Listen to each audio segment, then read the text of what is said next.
Hi friends, मैं आकांक्षा शर्मा जी की with आकांक्षा में आपका स्वागत करती हूँ। सो फ्रेंड्स, अपन मॉक टेस्ट कर रहे थे। एक मॉक टेस्ट अपन ने कर लिया था और ये दूसरा मॉक टेस्ट है जिसमें एक सारे प्रकार के क्वेश्चन आपको मिलेंगे। हर टॉपिक से संबंधित सारे प्रकार के इसमें क्वेश्चन हैं और जितने भी यूनिट 1 से लेके यूनिट 10 तक के टॉपिक हैं सारे इसमें कवर किए गए हैं।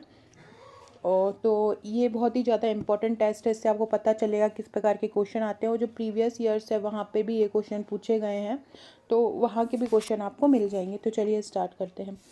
पहला क्वेश्चन है, विश्वविद्यालय अनुदान आयोग अधिनियम 1956 का क्रमांक कौन सा है?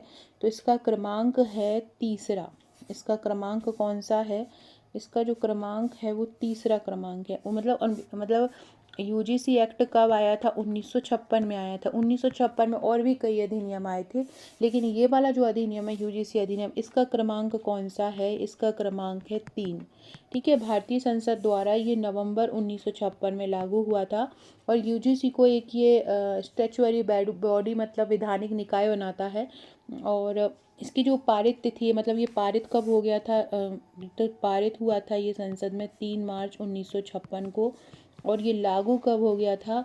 ये लागू हुआ था 5 नवंबर 1956 को। 5 नवंबर 1956 को ये क्या हो गया था? लागू हो गया था। और 3 मार्च 1956 को क्या हो गया था? 3 मार्च 1956 को पारित हो गया था और 5 नवंबर 1956 को ये क्या हो गया था? पूरे जो भारत है उसमें लागू हो गया था। अगला क्वेश्चन है, विश्वविद्यालय अनुदान आयोग अधिनियम की किस धारा में आयोग की निधि का वर्णन है? मतलब आयोग के पास एक निधि होगी, आयोग के पास एक फंड होगा, इसका वर्णन अधिनियम की किस धारा में किया गया है? तो विश्वविद्यालय अनुदान आयोग अधिनियम की किस धारा में आयोग की निधि का वर्णन है? तो धारा 16 में है। विश्वविद्यालय अनुदान आयोग अधिनियम की किस धारा में विद्यालय की फंड का वर्णन है, विद्यालय की निधि का वर्णन है? तो इस धारा के अनुसार आयोग की अपनी एक अलग निधि होगी जिसमें केंद्र सरकार द्वारा प्रदान की गई अनुदान राशि या किसी अन्य स्रोत से प्राप्त धनराशि जमा की जाती है। और इसी निधि से क्या होता है, आयोग के जितने भी खर्च होते हैं वो इसी निधि से होते हैं, इसी निधि से खर्च वगैरह किया जाता है। निधि के स्रोत अगर हम बात करें कि इस निधि के स्रोत कौन से हैं, तो इस निधि के स्रोत हो जाएंगे केंद्र सरकार द्वारा अगर कोई मिलता है ना, राज्य सरकार से कोई मिलता है या कोई व्यक्ति द्वारा कोई प्राप्त राशि होती है, अधिकारियों द्वारा होते हैं, तो ये इस निधि के अंतर्गत आते हैं। और आयोग के जितने भी पेमेंट होते हैं वो इसी निधि से किए जाते हैं। धारा 16 के अंतर्गत ये यहाँ राज्य सरकार, केंद्र सरकार कोई भी इनको दे देता है। ठीक है, तो विश्वविद्यालय अनुदान आयोग अधिनियम की किस धारा में आयोग की निधि का वर्णन है? धारा 16 में है। देखो, आपको बहुत सारे अधिनियम करने हैं। मध्य प्रदेश विश्वविद्यालय जो अधिनियम है 1973 वो आपको करना है। निजी विश्वविद्यालय अधिनियम है 2007, ये आपको करना है। इसके अलावा लोक सेवा गारंटी अधिनियम है, ये आपको करना है। सूचना का अधिकार अधिनियम 2005, ये आपको करना है। क्रय विक्रय उपार्जन नियम, ये आपको करना है। मतलब आपको बहुत सारे टॉपिक को कवर करना है। तो और ऐसा नहीं है कि धारा को ऊपर ऊपर पढ़ लिया, हर एक धारा को बहुत डीपली आपको पढ़ना है, डीपली आपको तैयार करना है। ठीक है, तो चलिए अगला क्वेश्चन देखते हैं। अगला है, यूजीसी में कितने सदस्य हैं? जो यूनिवर्सिटी ग्रांटेड आयोग है उसमें कितने सदस्य होते हैं? तो उसमें होते हैं 12 सदस्य। यूजीसी में कितने सदस्य होते हैं? 12 सदस्य होता है, जिसमें एक होते हैं अध्यक्ष। एक क्या होता है? अध्यक्ष होता है। एक क्या होता है? उपाध्यक्ष होता है। एक अध्यक्ष होता है, एक उपाध्यक्ष होता है और 10 जो होते हैं केंद्र सरकार द्वारा नामित व्यक्ति होते हैं।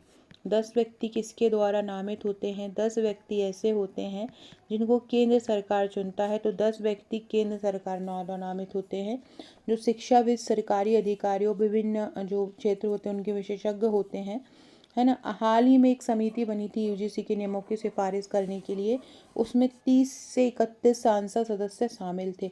अध्यक्ष जो होता है वो 5 साल या 65 साल तक उसका कार्यकाल होता है। उपाध्यक्ष जो होता है वो 3 साल या 65 साल होता है। और सदस्य जो होते हैं, जो केंद्र सरकार द्वारा नामित होते हैं, वो 3 साल के कार्यकाल के लिए नामित होते हैं। तो यूजीसी में कितने सदस्य होते हैं? 12 सदस्य यूजीसी में होते हैं, याद रखना ही। अगला है, जुलाई 2025 में मध्य प्रदेश का औसत पंजीयन देश के औसत पंजीयन से बढ़कर कितना हो गया? जुलाई 2025 में मध्य प्रदेश का औसत पंजीयन जो है देश के औसत पंजीयन से बढ़कर कितना हो गया है? तो ये देश के औसत पंजीयन से बढ़कर 9% हो गया है।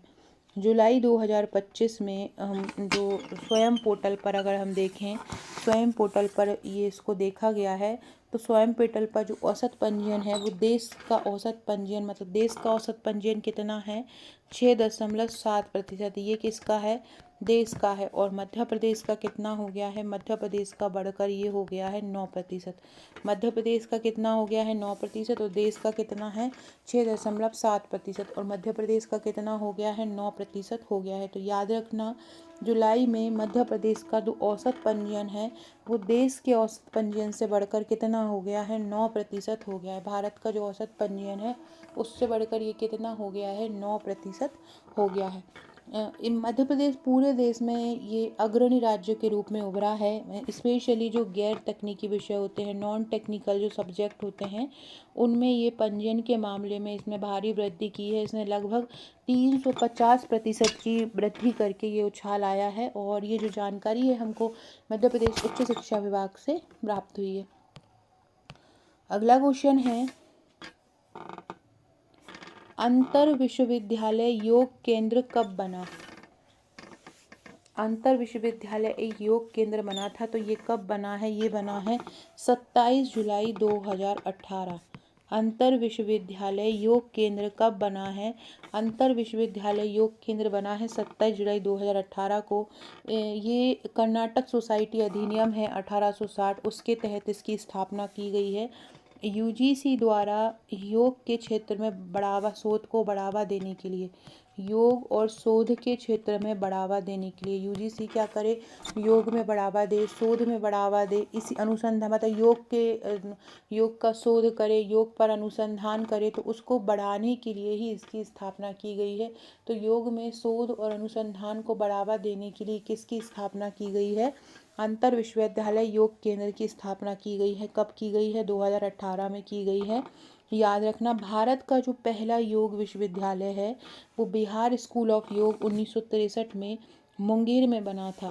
भारत का जो पहला योग विश्वविद्यालय है, भारत का पहला योग विश्वविद्यालय कहाँ बना था?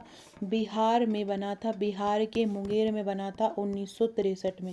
दोनों याद रखना। इसके अलावा एक और चीज़ याद रखो, एक भारत के बाहर भी योग विश्वविद्यालय खुला है। भारत के बाहर कहाँ पे खुला है? भारत के जो बाहर योग विश्वविद्यालय खुला है वो है विवेकानंद योग विश्वविद्यालय। भारत के बाहर कौन सा खुला है? विवेकानंद योग विश्वविद्यालय खुला हुआ है। ये कहाँ कब खुला? 2020 में अमेरिका में खुला। ये कहाँ खुला? 2020 में ये अमेरिका में ये खुला हुआ है। याद रखना, विवेकानंद योग विश्वविद्यालय, इसको क्या बोलते हैं? इसको VAYU बोलते हैं, वायु उसको बोला जाता है। इसके अलावा अगर हम बात करें कि निजी योग विश्वविद्यालय कहाँ पर है, निजी, गवर्नमेंट तो है बिहार के मुंगेर में, और निजी योग विश्वविद्यालय कहाँ खुला है? तो ये 2013 में अहमदाबाद में खुला। 2013 में निजी योग विश्वविद्यालय कहाँ खुला है? अहमदाबाद में, लकुलिश योग यूनिवर्सिटी के नाम से। किसके नाम से? लकुलिश योग यूनिवर्सिटी के नाम से ये खुला है। लकुलिश योग यूनिवर्सिटी के नाम से कब खुला है? ये खुला था 2013 में। और अंतर विश्वविद्यालय योग केंद्र कब बना है? 2018 में बना है ना। और देखो, अंतर विश्वविद्यालय ये योग केंद्र है, ये 2018 में बना, लेकिन एक अंतर विश्वविद्यालय त्वरक केंद्र था। अंतर विश्वविद्यालय त्वरक केंद्र, अंतर विश्वविद्यालय जो त्वरक केंद्र है वो कब बना था? तो अंतर विश्वविद्यालय जो त्वरक केंद्र है वो 1984 में बना था। अंतर विश्वविद्यालय त्वरक केंद्र कब बना? 84 में बना। और निजी योग विश्वविद्यालय अहमदाबाद में बना 2013 में। और भारत के बाहर कहाँ बना? अमेरिका में बना विवेकानंद योग विश्वविद्यालय। दोनों ही फैक्ट, तीनों ही फैक्ट बहुत इंपॉर्टेंट है, याद रखना। फ्रेंड्स, अगर आपने आपका नंबर अभी तक मेरे पास व्हाट्सएप पर सेव नहीं कराया है तो सेव करा दीजिए। 6260190944 ये मेरा व्हाट्सअप नंबर है। यहाँ आपको हाय लिख कर भेजना है। जैसे ही आप हाय लिख कर भेजेंगे मेरी सारी सोशल मीडिया लिंक आपके पास आ जाएंगी, आप उसको ज्वाइन कर सकते हैं, है ना। 6260190944 ये व्हाट्सअप नंबर है। इसके अलावा डिस्क्रिप्शन बॉक्स में आपको टेलीग्राम की लिंक भी मिल जाएगी, जहाँ पे आपको महत्वपूर्ण पीडीएफ मिलती रहेंगी। हमारा 2000 एमसीक्यू का प्रैक्टिस सेट चल रहा है, उसकी पीडीएफ आपको वहीं पर ही प्राप्त होंगी। इसके अलावा अगर आप असिस्टेंट रजिस्ट्रार की तैयारी कर रहे हैं और आप एक ऐसा बैच चाहते हैं जहाँ पर आपकी सारी तैयारी हो जाए, तो हमारे पास असिस्टेंट रजिस्ट्रार के 4 बैचेस उपलब्ध हैं। एक पार्ट ए और बी दोनों के लिए है, जिसका नाम है सुपर 100 बैच, और इसका प्राइस अभी 1499 है। आरंभ के 100 लोगों के लिए ये चार्ज रखा गया है। इसमें पार्ट ए पार्ट बी दोनों की तैयारी कराई जाएगी, दोनों के नोट्स प्रदान किए जाएंगे, दोनों के अधिनियम को ट्रिक से याद कराया जाएगा। पार्ट ए पूरा ट्रिक से याद होगा, सारे टॉपिक के आपको एमसीक्यू मिलेंगे, सारे टॉपिक के आपको नोट्स दिए जाएंगे। इसके अलावा आपको टेस्ट होगा और डेली टेलीग्राम पर प्रैक्टिस होगी। जैसे कि सोमवार से शुक्रवार तक आप जो भी पढ़ते हो, तो जो भी सोमवार को आपने पढ़ा तो रात को उसकी प्रैक्टिस हो जाती है, फिर मंगल को जो पढ़ा उसकी प्रैक्टिस हो जाती है। मतलब प्रैक्टिस से आपको पता चलता है कि आपने जो टॉपिक पढ़ा है वो कितना आपने क्लियरली पढ़ा हुआ है। इसके अलावा ये तो हमारा सुपर 100 हो गया। एक अकेले पार्ट बी का है, इसमें क्लासेस भी रहती हैं, जो सुपर 100 बैच है। पार्ट बी जो होता है, इसमें पार्ट बी का जो चार्ज है वो 799 रुपये है। इसमें ये सारी चीज़ें मिलती हैं, लेकिन किसकी? पार्ट बी की, है ना। और जहाँ यहाँ 1499 में क्या होता है, पार्ट ए पार्ट बी दोनों का मिलता है। एक आया है हमारा पार्ट बी का ओनली नोट्स बैच, जिसका चार्ज 499 रुपये है। इसमें क्लास नहीं मिलती है, इसमें नोट्स प्लस एमसीक्यू मिलते हैं। और एक आता है एमसीक्यू बैच पार्ट बी का ही, जो 199 रुपये का है, जिसमें हर टॉपिक के आपको एमसीक्यू मिल जाएंगे। तो आपको अगर एमसीक्यू पढ़ना पसंद है, और हमारे सारे बैचेस में आपको टेलीग्राम प्रैक्टिस निःशुल्क रहेगी, तो टेलीग्राम प्रैक्टिस और टेस्ट ग्रुप, 2 टेलीग्राम ग्रुप मिलेंगे, एक प्रैक्टिस का मिलेगा और एक टेस्ट का मिलेगा, जो आपको दोनों ही आपको ज्वाइन करना है। और हर हर जो भी कोर्स आप हमारा असिस्टेंट रजिस्ट्रार का लोगे, सारे ही कोर्सेज में आपको ये सुविधा मिलेगी, तो आप इसको ज्वाइन कर सकते हो। इसके अलावा नोट्स बहुत ईजी लैंग्वेज में रहते हैं। मैं आपको बताऊँ एक नोट्स का प्रारूप। जैसे फ्रेंड्स, ये लोक सेवा गारंटी अधिनियम का नोट्स है। आप देख सकते हैं हर एक टॉपिक को किस तरह से हम पढ़ा रहे हैं। ये सीएम हेल्पलाइन का टॉपिक है, जो आपके सिलेबस में है, क्या क्या होगा, शिकायत निवारण का ढांचा है, उसके स्तर हैं।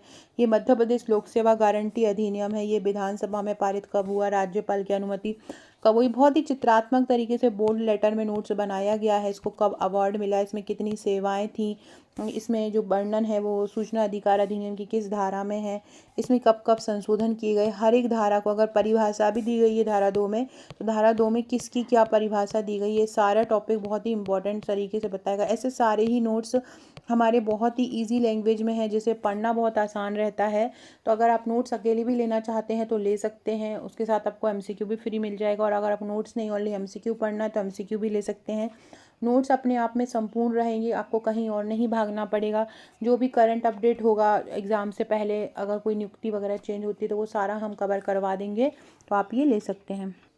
अगला क्वेश्चन है, वैज्ञानिक अनुसंधान के लिए यूजीसी डीएई कंसोर्टियम की स्थापना कब हुई थी। ये एक साइंटिफिक रिसर्च का कंसोर्शियम होता है।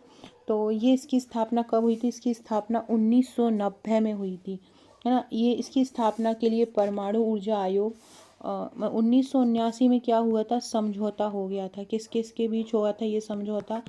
परमाणु ऊर्जा आयोग था, मतलब एटॉमिक एनर्जी कमीशन, और यूजीसी, इन दोनों के बीच क्या हुआ था, समझौता हो गया था 5 जुलाई 1989 को। कब हो गया था ये समझौता? 5 जुलाई 1989 को ये समझौता हो गया था।